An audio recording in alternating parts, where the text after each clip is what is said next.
Stalker is a TV One original film starring Meta Golding, Kristen Keys, and Tationna Boiser. Hi. What was your man's name, your last boyfriend? Adam. It's not Adam. The movie explores the glamorous life of a Hollywood starlet who is suddenly tormented by a stalker. Joining me today is the lovely Meta Golding, who stars as Tanya Moore, director of Stalker, Bobby Yan, and executive producer, Jason B. Ryan. Folks, welcome to the Color of Conversation. Thank you for joining me today. Thank you. Thanks for having us. Thank you. Absolutely, absolutely. So let's jump into it and get to know each other. So Meta, Yes. I understand you are Haitian American. Yes, I'm Haitian. My mother's from Haiti. My father's American. Dynamite. So I was in Haiti a few times, about three times I was in Haiti. I saw on your bio, was it Jacmel? Were you born in Jacmel? No, not at all. The bio, I was actually born in India. Oh. We moved around internationally a lot while I was growing up, following my father's job. But I did live in Haiti when I was really young, and I have, most of my mother's family is still in Haiti. Oh, okay, cool. Have you been back since the earthquake? Yeah, since the earthquake, but not in the last 5-6 years. It's been, a lot of, every time I go, I'm not able to go. But yeah, I have been back since the earthquake. And Oh, okay, cool. So so how has your you mentioned being born in India, having lived in Haiti, now you're in the US. How has that background of travel helped your craft of acting?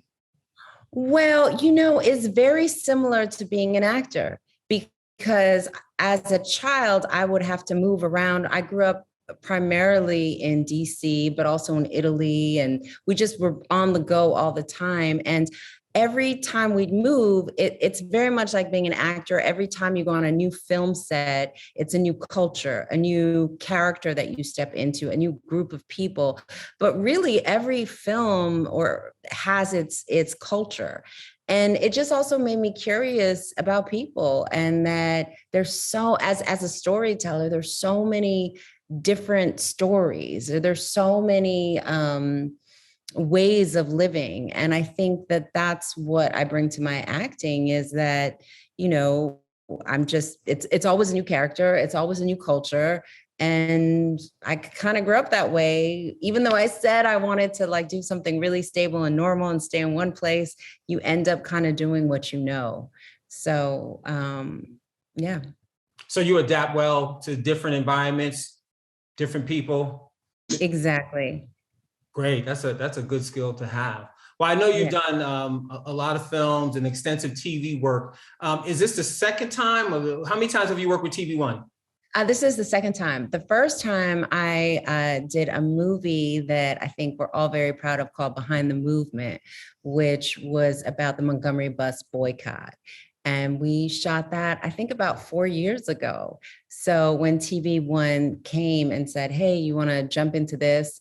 I loved working with them. And I love that they're all, at least in my experience, the films that I've made with them have all been about really, really strong women that have changed the course of history. And Behind the Movement was by far one of my favorite experiences, making a movie, working with people, period. Mm-hmm. Now you tell the audience you played Rosa Parks. I played Mrs. Rosa Parks in the movie, and the film is about the 5 days, the 5 days from when Mrs. Parks refuses to, change her seat to the following Monday when they organized the Montgomery bus boycott. So I was really shocked that this story hadn't really been told. And it's not just about her, it's about everybody who helped that happen. So I felt really honored to be part of that project. Now, your second film with TV One is Stalker. That's the one that's coming out, right? And you play Tanya Moore in this movie. What's Tanya's backstory? Tell us about the film and tell us about Tanya. So Tanya is a movie star, very different from Mrs. Rosa Parks, who is an activist. And she is living this Hollywood life and has kind of compartmentalized her life and put her past behind her. And then all these things start happening. She starts getting a stalker. And it seems to be connected to her past. So she has to go back to her hometown and deal with all the things that she didn't want to deal with. And I thought it was really interesting because not that we're out of the pandemic, because we're still in the pandemic, but I know for me, and I know for most people, I'm living a much slower life than I was before, and kind of had to all of a sudden stop and deal with things that I didn't want to deal with, because I'm not so busy and I'm not running around. And this was very much kind of in a way like that. This very high functioning, fast paced Hollywood glamorous woman all of a sudden is forced to deal with her past in order to save her life. And it's also a story of redemption because she's done a lot of not so great things and has had to come back and deal with her family. And so that's the main storyline, right? You guys, did I say that right? Yes, you did. That was perfect. That was perfect. So what made the role appealing to you? What made you say, yeah, definitely I'll be there for this? Well, I think it was because it was during the pandemic and I felt like I was having to sort of my family moved in with me. Like I had to sort of deal with some stuff that like my regular life, I was so busy before. And it just really mirrored this like, okay, wait, it's time to like, look at my past, look at who I am. And I felt like a lot of people could relate to that, even though, we were busy in different ways, dealing with our families and our lives and not really but you couldn't run away from things. Right. And that really stood out to me. And it also, a female Black lead, is and a female empowerment story. I think these are all just really important stories to invest in, which, hasn't been the case in the past. So for multiple reasons. Okay, dynamite. Moving on to Bobby. Bobby, I know that, and I'm very familiar with your work, and I know you're a up and coming rising director. What was appealing to you about this project? Why did you jump on board? Well, first of all, I'll say, Floyd, thanks for having us here. But I'm particularly a little heartfelt because this is like one of the first festivals I ever showed my first film. So it's like family to me.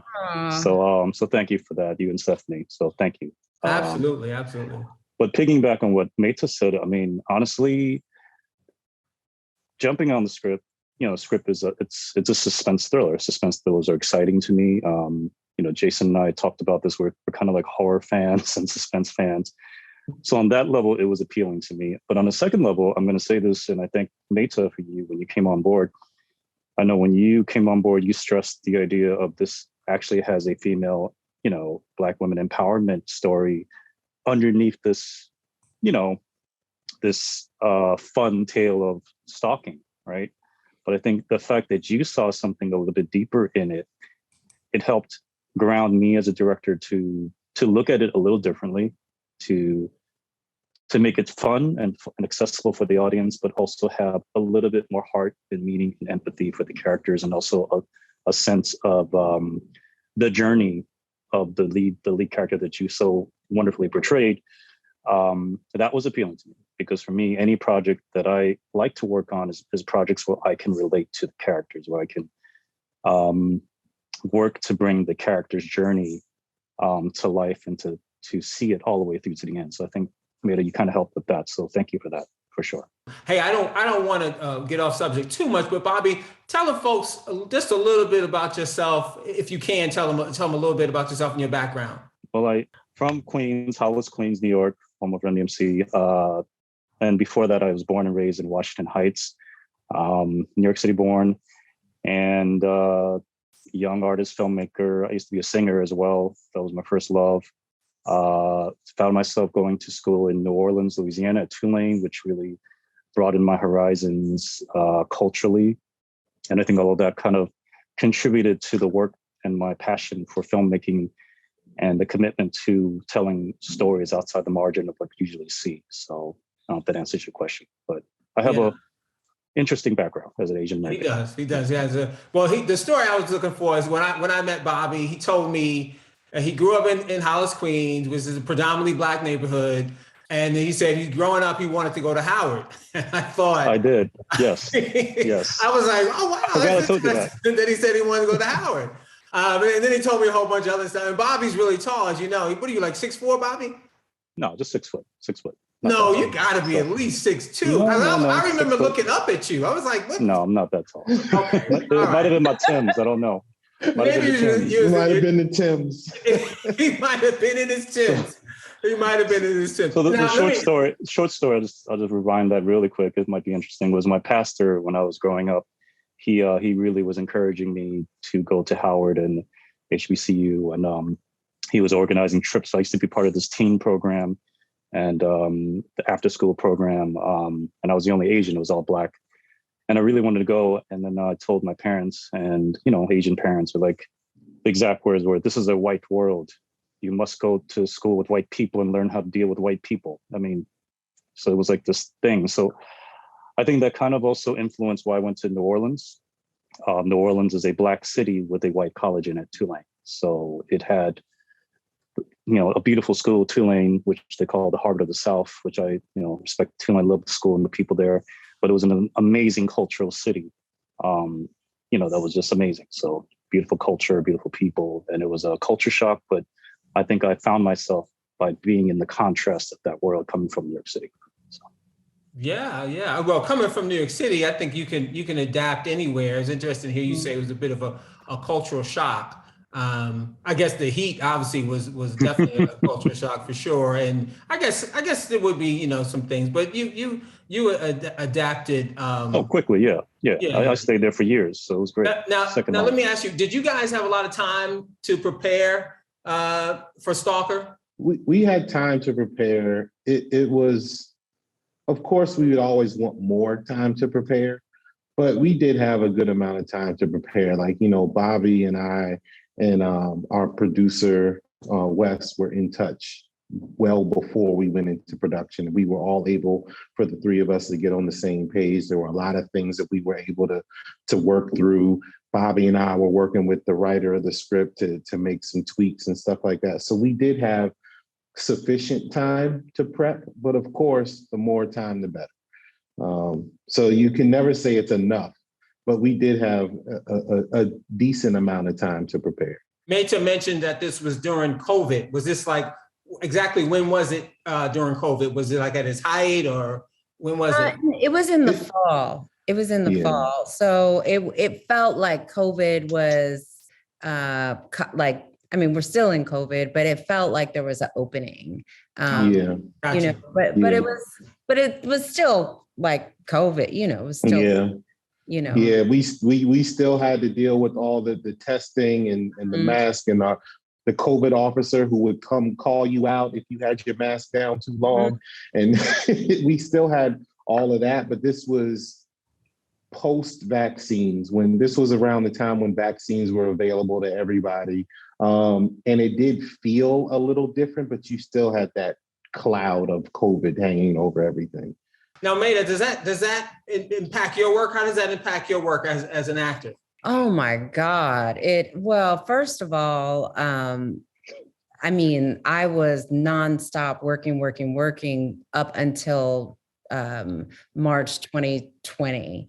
And then everything just halted to a stop. And I think now things are, because it's way, and Jason will tell you, it's way more expensive to have all the COVID protocols. So, it's been a lot less work, but also on a creative level, just having to wear your mask all the time, it kind of separates you from, your coworkers. But at the same time, I have to say that I was so grateful, like everybody coming to the project was so grateful to be able to, make a movie and commune with each other, because we'd all been so isolated. So in one way, it's super tough because you're working with a mask on until they say action, which just is a distance, and we're doing super personal stuff. Mm-hmm. So, but then to the other extent, like the vibe of gratitude to be able to be working during a pandemic and everybody being isolated, and here we get to like come together and make a movie. That kind of made it extra beautiful. No, you're right. You're right. Because it's like you said, the mask thing was weird for me because like you and the cast would have that moment where you would see your face, but then the whole time the rest of us are talking to each other, our faces are covered up. I'm big on reading facial expressions, and I make facial expressions. So it just felt like an extra level of communication being necessary because we had these masks. I mean, I remember halfway through the film, I was like, okay, Jason, please, you got to take your mask off so I can see your face.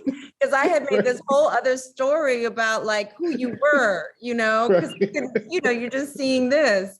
Yeah. I still have that picture. We took a picture that day. Yes, I was like, this is what you look like. I remember Maida, you saying, Bobby, that's what you look like. I was like, I have a face. Yes, I do. Yes. I remember that's a lot funny. Maida, this is your first time working with Bobby? Yes. Right, but it sounds like Bobby, you and Jason had worked together before, though. We actually have not. First time. We've not worked together. We have a very close mutual friend. His name is Jamil. He introduced us. He's one of my best friends from college, and he's worked with Bobby. He knows Bobby, and he introduced us several years ago. And then, Bobby and I kept in touch. Bobby and I immediately were friends because of the mutual connection, but then we found out we have the same birthday. So it was like, there's no reason we can't be friends. Right. So we stayed in touch, and we always talked about how we would work together at some point. And then when I got the Stalker script, and I was talking to my boss, Robin, at the time, I was like, Bobby, this is perfect for Bobby.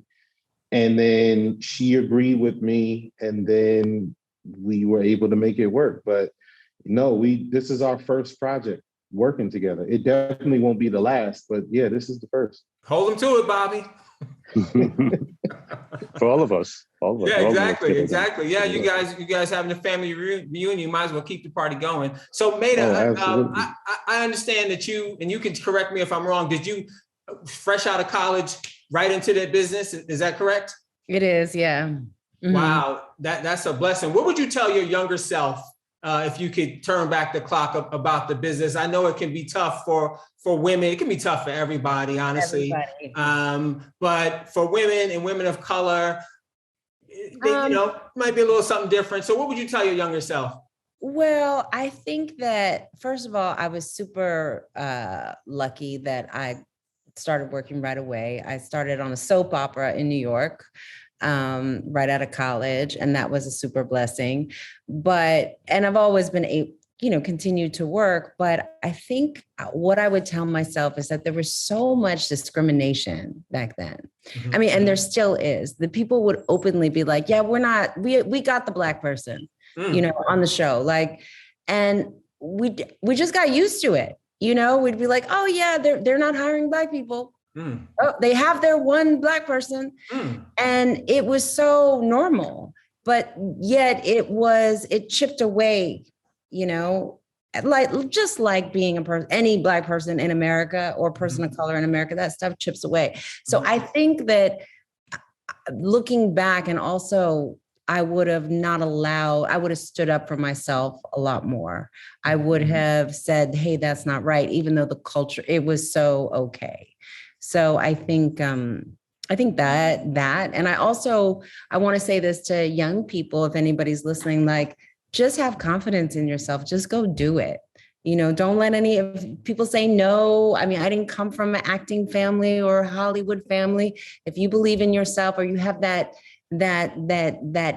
that itch to do it, just go do it. Go make a movie, be in a play, just be confident. And, if you fall, you get up. Bobby, what would you say? I know Asian, maybe had some difficulties. I don't know if you run into a lot of Asian directors, and you can answer that question. Do you run a lot of Asian male directors, female directors? Not as many as I should, but it's similar. I think what Maida said, I think we're older, so we've been able to see a lot of the changes of the ups and downs from the 90s to now, where it was it went from a lot of culture for a second to this whole period of nothing. Besides BET and TV1, of course, that kept it going, but it's definitely a continual. As you said too, that was the norm back in the day. For now, for me at least, let's renormalize things in a different way, right? And that means to tell stories and have characters and have representation that is literally representative of the world we actually live in, right? And if that was the case, there would be more than one Black person, be more than the Latino, Asian, all over the place. It would be all indigenous. It would be everybody on screen and us telling their stories and actually using them as regular characters, regardless of race, right? Even though race is important, I guess, but just have a character that anybody could play and be open to having anybody play them. I think that's important as well, especially in television today. So I guess we continue to push and reframe that narrative, as all of us have been doing. Meta, what about your character, Tanya Moore? What do you want the audience to take away after having seen Stalker? What do you want them to feel and take away from it, having watched that movie? Well, first, I hope they're entertained. Number one, this is a thriller and it's a suspense film, and there's a little bit of glamour, movie star. So first, it's entertaining. But second of all, I guess I also want them to take away that it's a story of redemption, and that you can all you face your fears and face your dark stuff, and there's always a second chance for life. It's an uplifting message, even though it's a thriller and there's some scary parts in it. Just, I hope in the end, they're like, oh, she made it. And look, I can get through a dark time too. Cause the movie can get dark, but first and foremost, I hope they're entertained. And then second of all, I hope it's a message of, an uplifting message, and that they see themselves in the character, and that she's relatable to them. Mm-hmm. Bobby, and what do you want as a director? What do you want the audience to take away? I'm sure you echo some of her comments, but maybe you have some more you want to add to it. I think what I would like the audience is just it is a watchable film. Number one, I think all of us, kind of Jason and Maida, we all kind of said, let's do a film that we would want to watch. I think that was my creative approach. From every single angle, I was thinking, what would the audience want to see? What would I want to see if I was home watching this on TV?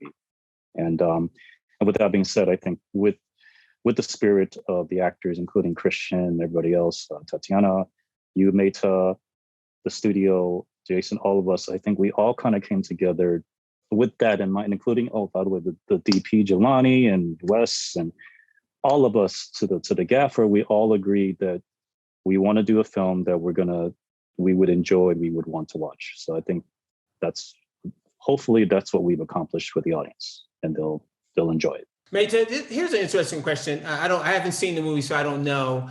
Okay. But you can reference some of your previous work. What is it like when I got a couple of questions to ask you actually. What is it like when you're reading the script and you see there's a kissing scene or there's a love scene, or what is that? How do you feel? Or do you roll your eyes? Are you like, oh, here we go? Or are you just like, okay, great, yummy? Or I don't know. What's the deal with that? Well, it's all context, right? So sometimes, in my career, I have played romance, that has been a part of my repertoire.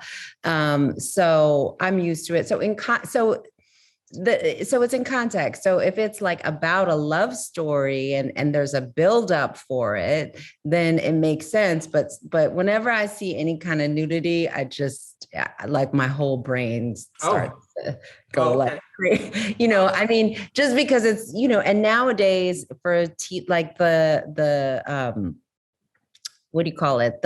It like it's shifted. We see so much more sexuality on television, and it's more requested of, you know, from, you know, actors.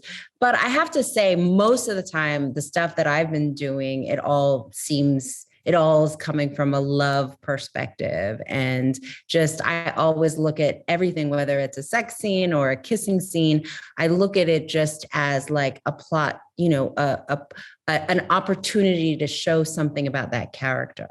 You know what I mean? Like an opportunity, you know, the way somebody, you know, is at work, that shows how they are at work versus how they are, you know, with their romantic part. It's just an opportunity to tell a story. So if it doesn't add to the story, then I completely cringe.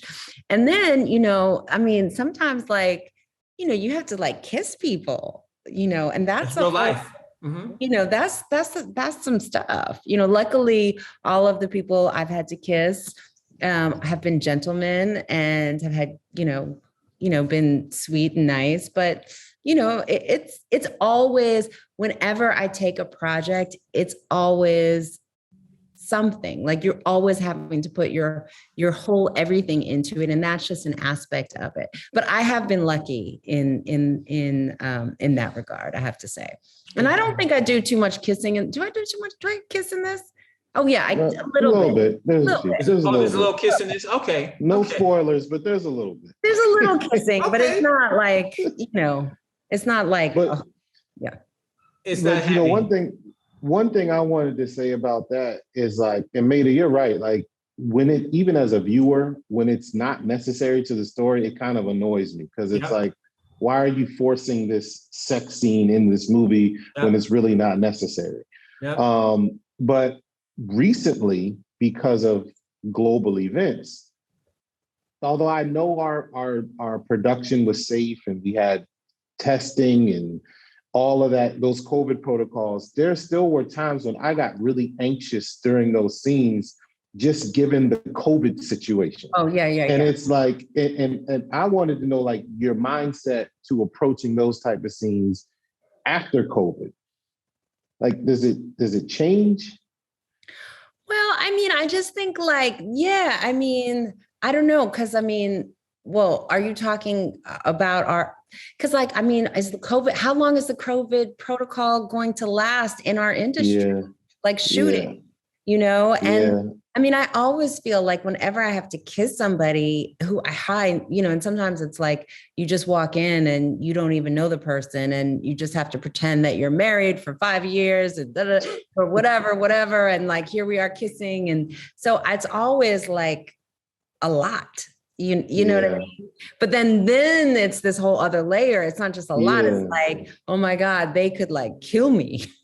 you know? Yeah. And that's what I'm like, does that make it worse? Because it's like, oh, now we got all this on top of all the regular feelings. Now we got this pandemic to deal with. Okay, so let me ask you this question as an actor, and I don't want to get too far away from Stalker, but there's a conversation in all the communities about British actors coming to America. You know the conversation, right? So if you can, you don't have to necessarily answer it, but what's your take on that? Well, you know, I mean, it can be irritating. I'm not gonna lie. Okay. But I also think that we have some very fine English actors. And I think, I mean, really amazing, wonderful, talented actors. But I also, you know, I'm the kind of person that believes that like what's meant for you is meant for you. That's right. But I do question, why is it that a British accent makes people like take somebody more seriously? Like, you know what I mean? Like, and then I was yes. like, oh, darling, how, but at the same time, I don't want to hate on my English, colleagues, because there's some brilliant, brilliant actors. And I feel like, I'm somebody who I feel like if you're a good actor, like, we channel, you can play anything. Right. That's true. Yeah. So I feel like, well, then like extend that to us Americans. Let us come and go over there. Exactly. Even though I know very well that, we're the ones that have the industry here, and we're the ones that, have like the culture that the world is so fascinated with. But so I'm sort of mixed about it, like I think great. And what's meant for you is meant for you. But at the same time, there's also this thing about like, well, why are they taken more seriously because of an accent? But I also think this is my cat, Sasha. Hey, Sasha. So actually her name is Serena, Sasha Serena. She's named after Serena Williams. Oh, nice. Okay. Oh, that's awesome. That's cool. Bobby, what do you think real quick? What do you think about the question I just posed to her? I think one of the things that we probably should think about is the ones that are actually getting these roles, these British actors that are getting these roles, most of them come from very good acting schools. I mean, tell me if I'm wrong. I'm going to assume that the repertoire, the training that they have in England or yes and no countries. Am I right or wrong? I don't know. She said, yeah, I agree with her. She said yes and no. I think, yes and no. Yeah, I think some of it is like, and she said they show up, they open their mouth, and it's like, bingo, he's got a British accent, she's got a British accent. I'm not going to lie. There is some psychology. If you meet an English person, I think psychologically, you kind of think they're smart, even though they could be just as dumb as any one of us. I mean, I don't know. It's psychology, I guess. Or is it programming? It's programming. Programming, yeah. I don't want to dive too far into that. We're going to talk about. But I also want to say that like it's programming. So I don't hate the individual. Right. No, I got you. No, I totally understand. Yeah. We're programmed from birth. I mean, it's lineage, it's passed on, it's programming, and it's passed on. And it's obviously the casting directors. Listen to their programming. I mean, they do that too with the Australian actors. Yeah, kind of sort of the same thing, kind of sort of. Yeah. Yeah. So Maida, what do you have coming up next? What do you got coming down the pike? Well, right now I'm actually focusing on directing myself. Oh, great. Yeah. So for TV One or what are you doing? Yes, right, Jason? I would hope so. Yeah, let's talk, Maida. We'll talk about that. Yeah. So I'm just sort of in the process of doing that. But I also have a TV project coming up, but I don't think I can talk about it right yet, but I will let you know. Okay, good deal. Let me ask you this. I was talking to Jason earlier and I was fawning about, I was telling him how much I fawned over Cathy Hughes and how I think she's just, so remarkable. And I'm just honored to, just be a part of anything that she's associated with. And I mean that sincerely. Yeah, I mean it sincerely from my heart. Did that play a role in you collaborating with TV One? Have you met Cathy Hughes, and what was your? I have met Cathy Hughes. Well, I didn't really, because when I first worked with TV One, it was more about the script, about Behind the Movement, and about playing Rosa Parks. So that's why I initially worked with TV One. And then, of course, it turned out that it was a phenomenal, badass woman like Cathy Hughes who would usher this project along. So I have a very special place in my heart, and she's been such a source of inspiration to me. So yeah, but it wasn't because it was Cathy Hughes. It was just like, wow, this is a beautiful script and a story that is so important and needs to be told. And then it was like, on top of it all, it's coming from Cathy Hughes's house, So yeah. So Bobby, how long did this movie take to make? This was a 14-day shoot. Wow. 14 days, which was which was very hard. We're still making it. We're still making it. But yeah, we're it's still not done yet. Yeah, I'm actually and just funny story, and Jason knows this, and Maida, you may not know this, is I do visual effects, so I'm actually helping out on a few shots myself, which is not normal for a director, but it's something I volunteer to do because I can do it. So I just want the film to look really good. So Great. Comes a little bonus to working with me. So yeah. All right, cool. So 14 days in COVID. So you guys were jamming. Woo-wee. Where was it We were at? Where did jamming. you guys shoot at? We're in Georgia, Oh, okay. Atlanta. the Atlanta area. Yeah. Okay. Yeah, and I think, and I remember, I'll just say one anecdote that you made me laugh. I think you said, Bobby, I've worked on so many TV shows and this is so much harder. And I just laughed. I just remember laughing. Who said that? But Maida. I did. Well, you know why? I took it as a badge of honor, Maida. We're doing it. We're doing it. Well, we really did it because the schedule was intense. I mean, I remember thinking we would work, from the morning to lunch, and the amount of material that we would do on a normal, regular, bigger budget. I don't mean to be disparaging, but like a big, whatever. Yeah. Bigger budget. Normally what we had done it by lunch, I would have done that would have been a good 1 or 2 days on a regular TV show. Oh, y'all were really jamming. Yeah. And then there would be lunch and then we would do it all again. So it was amazing. And there's some, I'm taking, if it was Stalker, I'm assuming there's some action scenes, some physicality. Is there some physicality? Oh, yes. There's some action. There's actually a lot of action. Yes. And that's part of, what Maida's talking about. Like, we had very long days.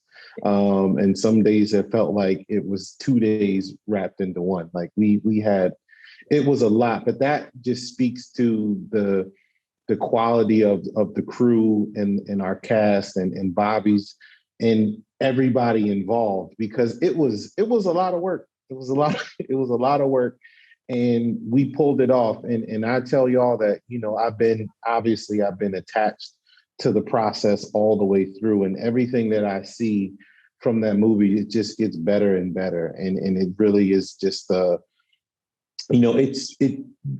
you can see the work that we put into it in the final product, but it was tough. There were some rough days, and we've all talked about it, and we might have to have another debrief after you're bringing this all up now. But it was a challenging experience, but that's part of the nature of where we are and what we're doing, and especially in the world of COVID, there were a lot of challenges that came from that as well. But just it was a lot of work, but we pulled it off, and we had an amazing crew. We had an amazing cast and an amazing director, and that's just how we were all able to pull it through. You had a stunt double, Maida? I did have a stunt double, and she did some stunts, but I have to say I did a lot of stunts. You did. Maida was doing stunts that almost got us like a little too like, hold on. Like, do we need to call the doubling? Because she might be doing a little too. Well, she was great. I read that it said you were a bit of an athlete growing up. Yeah. I was an athlete growing up, but I did the Hunger Games, and so they really, really trained me really well. And then I think for me, what happens is I'll do like one, movie or something, and then because I did that one movie, then I'll get hired for that for a while. So there was a minute where I had like an action. So I've done a bit of action, but I hadn't done it in a while. But Christian as well, my co-star. But I think it's just being an actor after a while, there's certain things you know how to do, stunts and swords and guns and, accents and, but it was fun. It was fun. In fact, the stunt coordinator I had worked with a decade before in LA, we blew up a car together, and he tried to sell me a car, like lots of funny old stories. Okay. So we got you doing stunts. I guess you got a weapon. You got some weaponry going on in Stalker. Yes. My guess is I'm not a spoiler. My guess is you hurt somebody in this movie. I know they may have came after you, but I'm thinking We don't know. We don't know who gets hurt. Okay, I'm just guessing. I'm just guessing. No but it sounds spoilers. like you guys got chock full of content and chock full of action. It's very entertaining, and I'm sure we're all looking forward to seeing Stalker. When does it premiere, guys? Anybody? It's in May. Megan, do you know the date? It's in May. Right? It premieres May of 2022. And I'm sure we'll all be promoting it and let everybody know when Stalker premieres. And it stars the lovely Meta Golden. It's so great to meet you. I hope to see you again sometime. Bobby, good to see you as always. And Jason, I'll be talking to you soon too, brother. Thanks guys for coming. Thank you, I appreciate it. Thank you. And so Thank you, good to see you guys. Okay.